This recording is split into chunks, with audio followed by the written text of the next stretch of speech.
홉채널 가족 여러분 안녕하십니까? 성경 요한복음에는 예수님이 행하신 7가지의 표적들을 기록하고 있습니다. 저는 앞으로 7번의 시간에 걸쳐서 요한복음에 예수님께서 행하신 그 7가지 표적들을 함께 공부하는 시간을 가지려고 합니다. 오늘은 첫 번째로 요한복음 2장에 나타난 혼인잔치의 표적에 대한 말씀을 함께 나누겠습니다. 가나의 혼인잔치에서 예수님께서 물로 포도즙을 만든 사건은 예수께서 제자들을 불러 모으신 다음에 사흘 뒤에 일어난 사건입니다. 요한복음 1장 40절에서 45절을 보시면 빌립, 안드레, 나다나엘, 베드로가 예수님을 쫓았는데요. 그들이 예수님을 쫓으면서 그들의 마음속에는 대단히 많은 생각들이 있었을 것입니다. 나의 모든 인생을 걸고 예수님을 따라 나섰는데 과연 이분이 어떤 일을 할 수 있을지, 나의 인생을 맡겨도 될 뿐인지 하는 마음의 의구심이 들어가지 않았겠습니까? 남녀들이 결혼할 때에 가장 중점적으로 생각하는 것은 아마도 내가 이 남자에게 혹은 이 여자에게 나의 모든 인생을 맡길 수 있는가 하는 것일 겁니다. 예수님을 인생을 걸고 따라 나섰는데 과연 이분이 믿을 수 있는 분인가 하는 것이 예수님을 따라다니기 시작했던 제자들의 시작되는 궁금증이었을 것입니다. 그때에 첫 번째 기적을 행하여 그들에게 이분은 정말로 따라다닐 만한 분이다라고 하는 믿음을 심어준 장소가 바로 혼인잔치가 있었던 가나였습니다. 그 가나의 한 혼인잔치 집입니다. 요한복음 2장 11절은 그 결과를 이렇게 말하고 있습니다. 예수께서 처음 이 표적을 갈릴리 가나에서 행하여 그 영광을 나타내심에 제자들이 그를 믿으니라 그랬습니다. 제자들이 그를 믿으니라. 가나의 혼인잔치의 기적을 통하여, 그 표적을 통하여 나의 모든 인생을 이 예수님에게 맡겨도 걸어도 좋겠다는 생각을 하게 만든 것입니다. 물이 포도즙으로 변하는 기적은 예수님께서 정말 하나님을 증거하기에 대단히 충분한 사건이었습니다. 여러분이 이미 요한복음 2장에 기록된 가나의 혼인 잔치에서 있었던 그 기적의 이야기를 다 잘 알고 계십니다. 그러나 간략하게 그 내용의 말씀을 다시 한번 정리하면 갈릴리 가나에 한 결혼식이 있었습니다. 아마도 예수님의 친척의 결혼식이었는지 예수님의 어머니 마리아가 거기서 포도즙을 담당하고 계셨나 봐요. 근데 이때에 예수님의 아버지 요셉에 관한 이야기는 없습니다.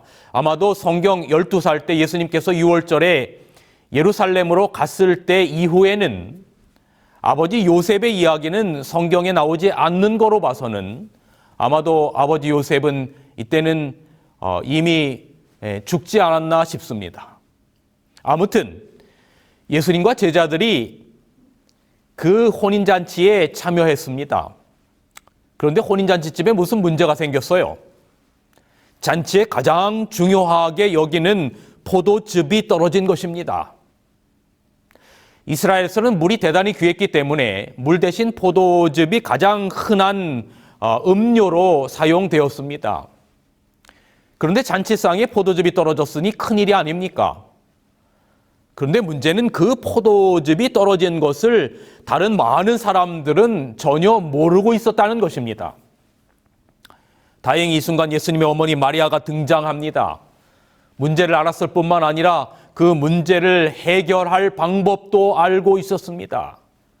그 해결 방법은 바로 예수님이셨어요.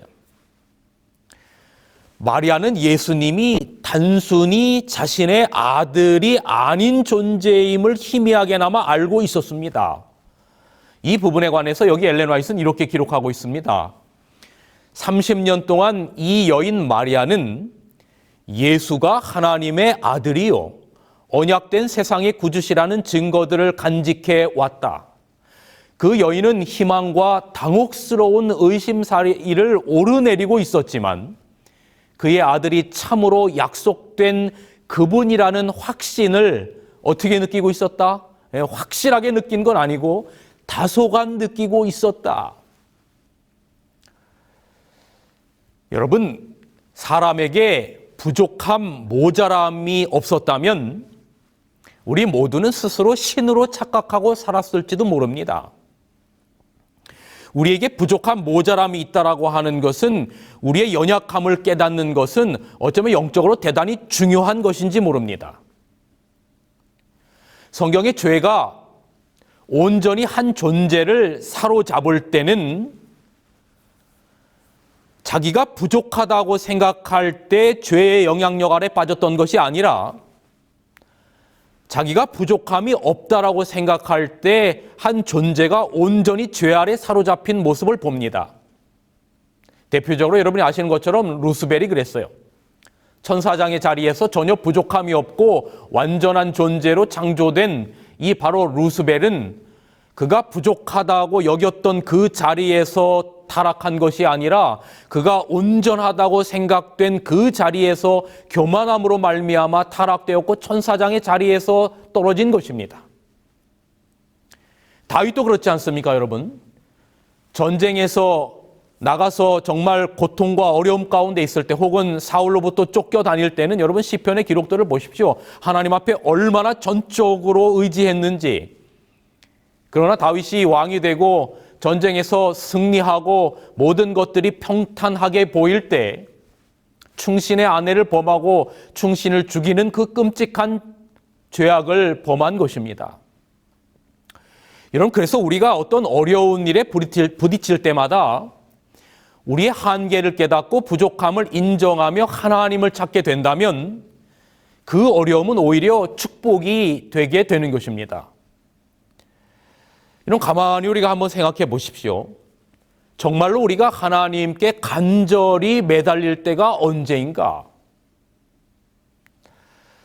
여러분, 왜 하나님께서 아담의 범죄 후에 가시덤불과 엉겅퀴를 허락하셨을까요? 창세기 3장 18절에 보시면 땅이 내게 가시덤불과 엉겅퀴를 낼 것이라 그랬지 않습니까?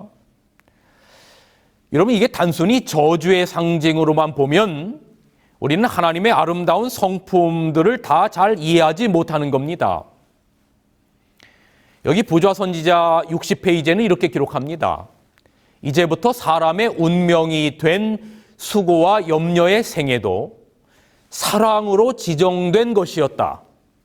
그것은 그의 죄로 말미암아 필요하게 된 훈련으로서 식욕과 정욕의 방종을 억제하고 극기의 습관을 기르기 위한 것이었다. 그것은 죄의 영락과 퇴화로부터 사람을 회복시키려는 하나님의 큰 계획의 일부분이었다라고 기록합니다. 그렇다면 여러분, 오늘 우리의 삶 속에서 부족함이 있다는 것, 문제가 있다는 것, 연약하다라고 하는 것은 하나님 안에서의 눈으로 보면 어쩌면 축복일 수도 있다는 것입니다.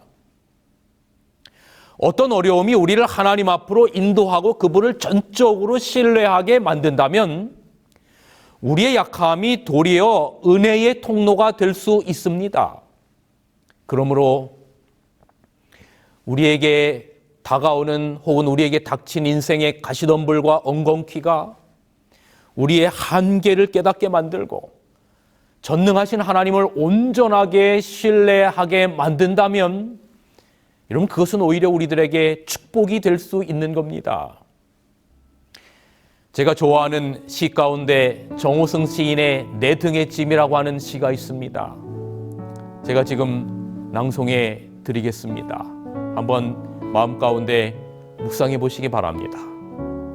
내 등에 짐이 없었다면 나는 세상을 바로 살지 못했을 것입니다. 내 등에 있는 짐 때문에 늘 조바심하면서 바르고 성실하게 살아왔습니다. 이제 보니 내 등의 짐은 나를 바르게 살도록 한 귀한 선물이었습니다. 내 등에 짐이 없었다면 나는 사랑을 몰랐을 것입니다. 내 등에 있는 짐의 무게로 남의 고통을 느꼈고 이를 통해 사랑과 용서도 알았습니다. 이제 보니 내 등의 짐은 나에게 사랑을 가르쳐준 귀한 선물이었습니다. 내 등에 짐이 없었다면 나는 아직도 미숙하게 살고 있을 것입니다. 내 등에 있는 짐의 무게가 내 삶의 무게가 되어서 그것을 감당하게 하였습니다. 이제 보니 내 등의 짐은 나를 성숙시킨 귀한 선물이었습니다. 내 등에 짐이 없었다면 나는 겸손과 소박함의 기쁨을 몰랐을 것입니다. 내 등의 짐 때문에 나는 늘 나를 낮추고 소박하게 살아왔습니다. 이제 보니 내 등의 짐은 나에게 기쁨을 전해준 귀한 선물이었습니다. 물살이 센 냇물을 건널 때는 등에 짐이 있어야 물에 휩쓸리지 않고 화물차가 언덕을 오를 때는 짐을 실어야 헛바퀴가 돌지 않듯이 내 등의 짐이 나를 불의와 안일의 물결에 휩쓸리지 않게 했으며 삶의 고개 하나하나를 잘 넘게 하였습니다. 내 나라의 짐, 가족의 짐, 직장의 짐, 이웃의 짐, 가난의 짐, 몸이 아픈 짐, 슬픈 이별의 짐들이 내 삶을 감당하는 힘이 되어 오늘도 최선의 삶을 살게 합니다. 그렇습니다, 여러분. 우리가 하나님 안에 있다면 때때로 우리가 매는 그 짐이 가시덤불과 엉겅퀴가 주님을 바라보게 만든다면 여러분 그것은 우리의 삶의 형통일 수 있습니다. 저는 이런 생각을 해봅니다. 하나님께서 보시는 형통이라고 하는 것이 도대체 무엇일까? 여러분 우리가 매사에 형통하기를 바랍니다. 그래서 만사 형통이란 말이 있지 않습니까? 그런데요, 성경은 우리가 생각하는 그런 형통이 형통이라고 말하지 않습니다. 창세기의 요셉 이야기는 진정한 형통이 무엇인지를 설명합니다. 여러분 요셉 이야기 너무 잘 알지 않습니까? 형들에게 시기와 질투로 인하여 팔리게 되지요. 그래서 애굽에 팔립니다. 군대 장관의 집에서 일하다가 그 장관의 아내인 보디발 아내의 유혹 때문에 결국은 억울하게 옥에 갇히고 옥살이를 합니다. 얼마나 억울하겠습니까? 내가 도대체 잘못한 게 무엇이 있어서 형에게 팔린 것도 아버지로부터 떨어진 것도 정말로 죽을 만큼 고통스러운 일인데 성실하게 충실하게 일했던 결과가 내가 억울하게 오해를 받고 누명을 쓰고 옥에 갇히는 것인가 하고 얼마든지 하나님을 원망할 수 있는 상황 아닙니까? 그런데 인간의 생각으로는 도대체 이해할 수 없는 그런 상황 가운데 하나님께서는 하나님의 뜻을 이루기 위하여 역사하고 계셨음을 우리는 알고 있습니다. 요셉이 감옥에서 바로의 떡 맡은 관원과 술 맡은 관원의 꿈을 꿈으로 말미암아 결국 그 일을 통하여 나중에 요셉이 애굽의 왕 다음의 자리에까지 가게 되는 그러한 역사가 있음을 우리는 잘 압니다. 그런데 여기 창세기 40장 8절에 보면 이런 말씀이 있습니다. 그들이, 다시 말하면 떡 맡은 관원과 술 맡은 관원이 그에게 요셉에게 이르되 우리가 꿈을 꾸었으나 이를 해석할 자가 없도다. 요셉이 그들에게 이르되, 그 다음에 뭐라고 말하냐면 해석은 하나님께 있지 아니하니까 라고 말합니다. 그래서 그 꿈을 자기에게 이야기해달라고 말하죠. 우리의 인생 가운데 어떤 것이 형통인지 아닌지는 누가 해석을 하는 건고 하면 하나님께서 해석하시는 겁니다. 우리가 아무리 형통이라고 해석해 봐야 하나님 없이 결국 망한다면 그것은 오히려 실패가 되는 것입니다. 창세기 39장 2절, 3절, 23절에는 이런 말씀들이 반복이 됩니다. 여호와께서 요셉과 함께 하심으로 그가 형통한 자가 되어 그 주인 애굽 사람의 집에 있으니라고 말합니다. 여호와께서 요셉과 함께 하심으로 그가 형통한 자가 되었다. 그 다음에 말씀 보세요. 그 집 주인이 여호와께서 그와 함께 하심을 보고 또 여호와께서 그의 범사에 형통케 하심을 보았다 그랬습니다. 그 다음에 전옥은 그의 손에 맡긴 것은 무엇이든지 돌아보지 아니하였으니 이는 여호와께서 요셉과 함께 하심이라 여호와께서 그의 범사에 형통케 하셨다라고 말합니다. 여러분, 하나님께서 함께 하시는 것이 형통입니다. 내가 육체적으로 건강하다고 해서 막 음식 먹고 막 살면 여러분 그것은 형통이 아닙니다. 그래서 무절제한 삶을 산다면 그것은 결국은 우리에게 형통이 아니라 대단히 큰 저주로 오게 될 것입니다. 그런데 죄송한 말씀이지만 오히려 아픔과 가난을 통해서 하나님과 함께하면 그것이 형통인 것입니다. 여러분, 돈 많이 버는 것이 형통입니까? 돈 잘 벌어서 교만해지고 하나님의 품을 떠나게 되면 여러분 그것은 형통이 아닙니다. 하나님과 함께하는 것, 우리 인생의 고뇌 앞에서 하나님 앞에 무릎 꿇는 것, 그래서 하나님과 교통하는 자가 될 수 있다면 여러분 성경은 그것을 형통이라고 말합니다. 다시 요한복음 2장의 혼인잔치의 표적 본문으로 돌아갑시다. 잔치집에 포도즙이 다 떨어져서 부족함을 보게 되었습니다. 그때 마리아는 이 문제에 대한 해결책이, 이 부족함과 연약함에 대한 해결책이 예수님께 있을 거라고 생각했습니다. 그래서 하인들에게 이렇게 말합니다. 요한복음 2장 5절에 그의 어머니가 하인들에게 이르되 너희에게 무슨 말씀을 하시든 그대로 따라하라 하니라라고 말합니다. 마리아의 예상은 적중했습니다. 요한복음 2장 7절에 예수께서 저에게 이르시되 항아리에 물을 채우라. 하인들이 어리둥절한 상태였지만 아마도 마리아의 권고를 따라서 예수님의 말씀에 순종하기로 한 듯합니다. 인간의 머리로는 도대체 이해되지 않는 일이지만 시키는 대로 돌 항아리 6개의 물을 가득 채웁니다. 그런데 여러분 바로 거기에서 기적이 일어난 겁니다. 물이 포도즙이 된 것입니다. 그런데 이러한 기적이 그냥 단순한 기적이 아닙니다. 여러분 우리가 보통 말하는 어떤 기적이라고 하는 말은 영어로 미러클이라고 말하죠.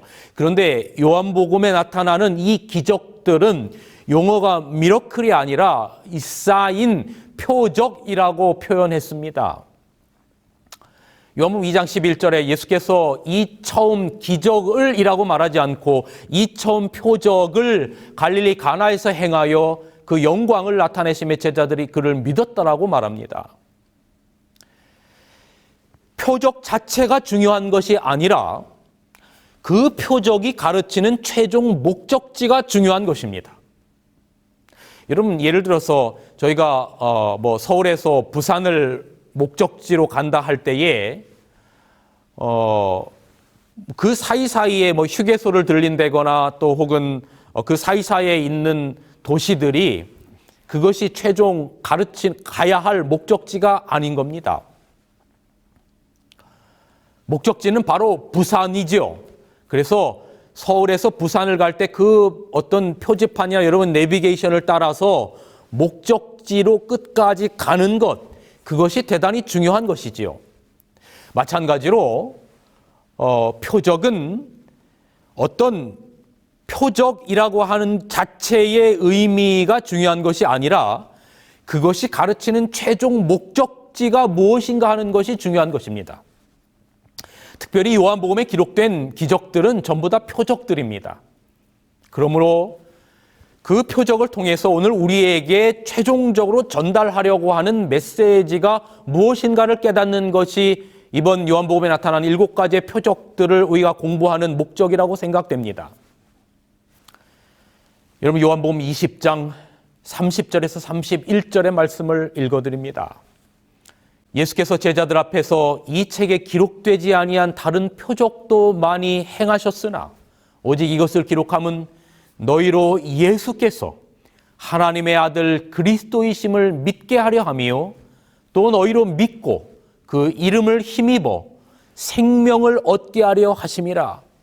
여러분 여기에 대단히 중요한 표적의 목적이 기록되어 있는 것입니다. 표적의 궁극적인 목적을 여러분 이 요한복음을 기록한 요한은 2가지로 밝혔는데 그 중에서 첫 번째는 예수님께서 하나님의 아들 그리스도이심을 제자들과 세상이 믿게 하기 위함이고, 또 다른 하나는 그 표적들을 통하여 예수 그리스도를 믿음으로 말미암아 사람들이 영원한 생명을 얻게 하기 위해서인 것입니다. 전 이 말씀을 듣는 모든 분들이 가장 원하는 표적이 무엇일지를 생각해 보았습니다.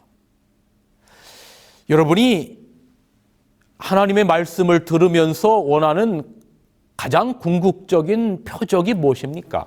물론 우리가 건강하지 못하면 정말 우리가 말씀을 통하여 건강이 회복되는 것, 그것도 대단히 중요한 것일 수 있고요. 또 뭐 여러 가지 자녀의 문제가 있을 때 말씀을 통하여 하나님의 해결책을 듣는 것, 그것도 대단히 중요할 수도 있습니다. 경제적으로 너무 어려우면 하나님의 축복으로 말미암아 경제적으로도 회복되는 것, 대단히 중요한 여러분들이 원하는 표적일 수도 있습니다. 그러나 여러분, 그런 것들이 우리의 궁극적인 표적이 될 수는 없습니다. 우리가 몸이 약했는데 건강해져서 만약에 세상에 다시 나가서 하나님을 잊어버린다면, 혹은 우리가 너무나 연약하고 경제적으로 어려웠는데 하나님께서 축복을 주셔서 혹시 하나님을 잊어버리게 된다면, 여러분, 그것은 하나님께서 원하시는 것이 아니죠. 왜냐하면 결국은 다 아무런 의미 없이, 소망 없이 죽음으로 우리의 인생이 끝나버릴 것이기 때문에 그렇습니다. 그러나 기적의 궁극적인 목적은 우리가 예수 그리스도를 정말로 우리의 개인의 구주로 우리의 삶 속에서 깊이 받아들이고 그분을 믿음으로 말미암아 우리가 마침내 하늘나라에 들어가는 것, 영생을 얻는 것, 이것이 여러분 오늘 우리가 표적을 믿고 하나님의 말씀을 따르는 가장 궁극적인 이유가 될 것입니다. 그렇다면 오늘 요한복음 2장에 가나에서 베풀어진 첫 번째 혼인잔치의 그 표적, 물을 포도즙으로 바꾼 기적에는 우리가 우리의 마음 가운데 궁극적으로 담게 할 어떤 영적인 의미가 숨겨져 있을까요? 요한복음 2장의 첫 번째 이적을 주님께서 혼인집으로 택하신 이유가 있습니다. 여러분 잘 아시는 것처럼 창세기 2장은 에덴 동산, 에덴 예식장에서 아담과 하와의 결혼을 주례하신 분이 예수님이셨습니다. 창조의 일을 가정사역에서 시작하신 겁니다. 마찬가지로 예수님께서 이 땅에 오셔서 요한복음 2장에 기록된 예수님께서 오신 목적은 재창조를 위하여 오셨는데, 죄로 말미암아 잃어버렸던 모든 것들을 다시금 재창조하시기 위하여 오셨는데, 창조의 사역이 에덴 가정에서 시작됐던 것처럼 예수님께서 이 땅에 오신 재창조의 사역도 가정에서 시작되어야 한다는 것입니다. 그래서 가나의 혼인잔치에 참여하셨던 것입니다. 그런데 그 잔치에서 행복과 기쁨의 상징인 포도즙이 떨어진 겁니다.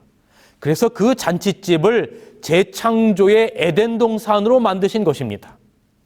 여러분 창세기 2장의 창조의 에덴 동산이, 에덴이라고 하는 말이 기쁨, 그래서 기쁨의 동산이라는 걸 여러분 아시지 않습니까? 마찬가지로 재창조의 첫 기적도 그 난처했던 결혼식장을 기쁨의 동산으로 만드신 것입니다. 그래서 이 창조와 재창조라고 하는 그 대단히 중요한 의미, 그래서 창세기 2장의 창조에서 가정사역을 시작한 예수님께서 요한복음 2장의 재창조에서도 역시 가정사역으로부터 시작된 것을 우리가 보는 것입니다. 근데 이 잔치석상에서 예수님께서 하신 아주 중요한 이야기가 있습니다. 마리아가 예수님에게 포도주가 없다고 말하자 예수님이 이런 말씀을 바로 하셨습니다. 여기 4절에 보면 여자여 나와 무슨 상관이 있나이까 내 때가 이르지 못하였나이다 말씀하셨습니다. 여러분 좀 아무리 예수님이라고 하지만 어쨌든 육신의 몸을 입고 오셨는데 어머니에게 좀 버릇없는 표현 같습니까? 어머니께 드리는 말씀치고는. 근데 아니죠. 여러분 이미 아시는 것처럼 여기 여자여라고 하는 이 표현은 그 당시에 극존칭의 표현이었습니다.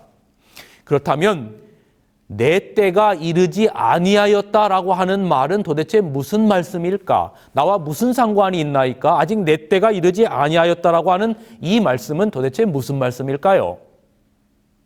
아무튼 예수님께서 이렇게 말씀하시고 잔치집의 곤궁을 면하게 하셨습니다. 물이 포도즙으로 되게 하셨습니다. 그리고 그 포도즙을 이제 예수님이 만드신 포도즙을 하인들이 나누어 줬겠죠. 그러자 사람들이 그 맛을 보고 이렇게 말합니다. 야, 이 집 참 이상한 집이다. 다른 집은 처음에는 좋은 것이 나오다가 나중에는 나쁜 것이 나오는데 이 집은 마지막까지 어떻게 가면 갈수록 더 이렇게 좋은 포도즙이 나오냐? 이렇게 말하지 않습니까? 10절에 보면. 자, 여기서 살펴봅시다. 어머니가 마리아가 예수님께 포도즙이 없다고 하니까 아직 내 때가 이르지 아니하였다라고 하는 그 때에 관련된 이야기가 요한복음에 10번이 나옵니다. 요한복음의 때, 영어로 hour, 그 시간이라고 번역되어 있는 그 때는 그것이 무엇을 의미하는지를 이해하는 것이 요한복음의 전체적인 메시지를 깨닫는 키가 됩니다. 그것이 열쇠가 되는 겁니다. 그 때가 무엇인지를 깨닫지 못하면 요한복음 전체적인 메시지를 이해하는 데 대단히 큰 장애물이 생깁니다. 요한복음 7장 30절에도 이렇게 기록합니다. 그들이 예수를 잡고자 하나 손을 대는 자가 없으니 이는 그의 때가 아직 이르지 아니하였다라고 말합니다. 여기서도 때를 말합니다. 여기서의 때, 이게 무슨 때입니까? 여러분, 바로 예수님께서 십자가에 달려 돌아가시는 때를 가리키고 있는 것입니다. 요한복음 8장 20절에도 예수를 잡는 사람이 없으니 이는 그의 때가 아직 이르지 아니하였다. 여기서의 때도 바로 예수님이 십자가에서 죽으시는 순간을 의미하는 겁니다.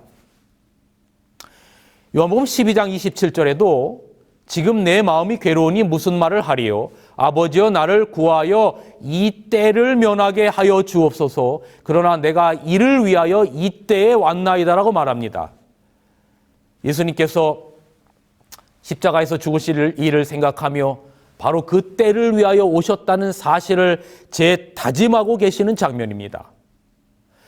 이처럼 예수님께서 요한복음의 때라고 말씀하실 때 그 때란 다름이 아닌 예수님께서 십자가에 달려 돌아가시는 바로 그 순간을 의미하는 것입니다.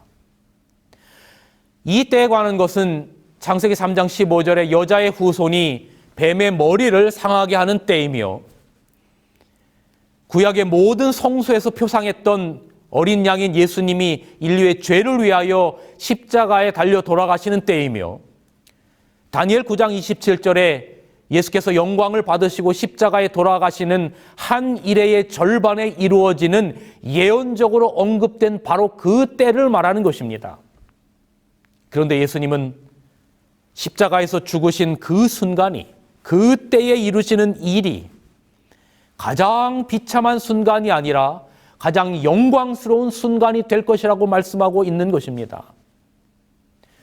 요한복음 12장 23절 24절 예수께서 대답하여 이르시되 인자가 뭐를 얻을 때가 왔도다? 치욕을 얻을 때가 왔도다라고 말하지 않아요. 십자가의 사건을 치욕적인 사건이라고 말하지 않고 인자가 영광을 얻을 때가 왔도다. 내가 진실로 진실로 너희에게 이르노니 한 알의 밀이 이 땅에 떨어져 죽지 아니하면 한 알 그대로 있고 죽으면 많은 열매를 맺느니라라고 말합니다. 이 말씀을 보시면 예수님이 십자가에 죽으시는 때가 바로 인자 즉 예수님이 가장 큰 영광을 받으시는 순간이 될 것이라고 말씀하십니다. 그 이유는 그때 비로소 많은 열매를 맺기 때문이라는 것입니다. 즉 예수님의 십자가의 죽으심으로 말미암아 많은 죽을 수밖에 없는 인류의 모든 죄인들이 하나님의 새로운 가족이 될 것이기 때문에 그런 것입니다. 여러분, 부모가 가장 큰 영광을 받는 때는 가만히 보니까 자식이 잘 되는 때예요. 그처럼 좋은 일이 없어요. 저도 부모가 되니까 제가 자라가는 과정 가운데 잘 됐을 때 왜 그렇게 부모님이 기뻐하셨는지 알 것 같아요. 자식이 잘 되는 때가 부모가 가장 큰 영광을 받는 때예요. 근데 아담과 하와를 잃어버린 하나님이 그 잃어버린 자식을 다시 찾는 때가 언제냐? 바로 그때가 십자가의 때였던 겁니다. 그래서 예수님이 십자가에 죽으시는 그 순간이 예수님께 가장 큰 영광의 순간이 된다는 것입니다. 그래서 마리아가 예수님께 물을 포도즙으로 변하게 해달라고 부탁했을 때 아직 내 때가 이르지 아니하였다라고 말씀하신 이유는 아직은 내가 십자가에 죽어서 영광을 나타낼 때는 아니지만 물을 포도즙으로 변하게 하는 표적을 통해서 장차 내가 죽어 십자가에서 영광을 나타낼 때를 미리 맛보게 해주시겠다라고 하는 말씀인 것입니다. 예수님이 십자가에서 끔찍한 죽음을 당할 때 여러분 예수님이 영광을 받으신 겁니다. 그 영광은 어떤 세상적인 영광이 아니라 잃어버린 자식, 잃어버린 인류를 찾게 된 영광이었던 겁니다. 그러므로 여러분 예수님이 제일 먼저 베푼 요한복음 2장의 표적은 물을 포도즙으로 바꾼 그 표적은 요한복음 19장에서 예수님의 십자가 사건을 통하여 진정으로 성취가 되는 겁니다. 요한복음 2장 물로 포도즙을 만드실 때 여러분 누가 등장했어요? 어머니 마리아가 등장했어요. 그리고 마리아를 여자여라고 불렀지요.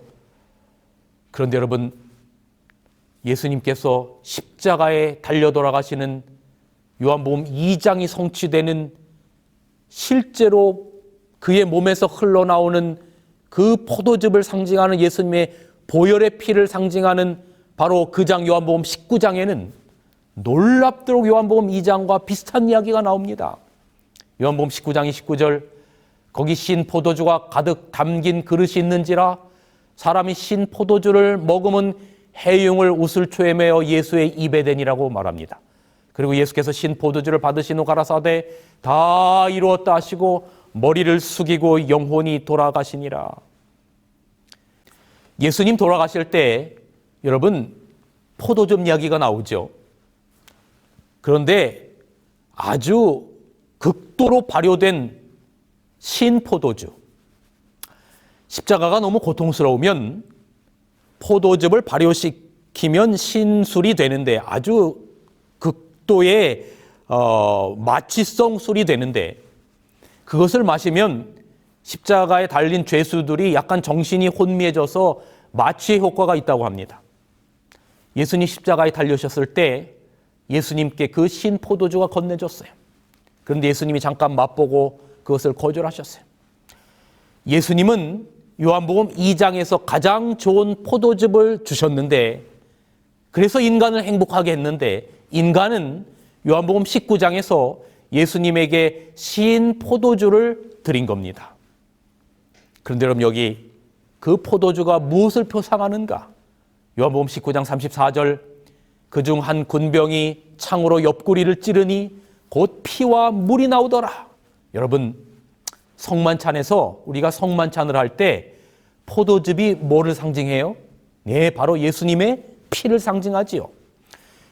요한복음 2장에 포도즙으로 사람을 행복하게 하신 것처럼 요한복음 19장에서 포도즙을 상징하는 예수님의 피를 인간들에게 주심으로 인간을 행복하게 하시고 구원하신 겁니다.